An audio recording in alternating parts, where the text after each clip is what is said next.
Evening incense. This is the brief on the silver trumpets of ancient Israel. In the book of Numbers, these two hammered silver trumpets solved the ultimate ancient communication crisis, literally turning divine guidance into coordinated real-world action for a massive desert encampment. First, how do you broadcast a message to 1 million people without a loudspeaker?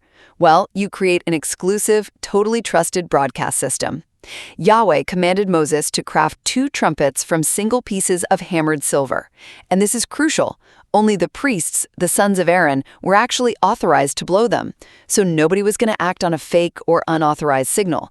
It was a real game changer. Second, we see they used very distinct signals to organize the camp. A long, double trumpet blast gathered the whole assembly, while a single trumpet blast called just the tribal leaders. And a sharp alarm? That signaled a structured departure, starting with Judah on the east.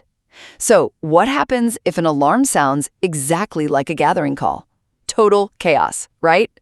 These distinct sounds prevented a massive traffic jam and ensured a perfectly smooth sequential march. Finally, we've got this beautiful harmony between heaven and earth. You see, the Israelites were following a supernatural cloud that dictated exactly when to move, but the earthly trumpets told everyone how to move.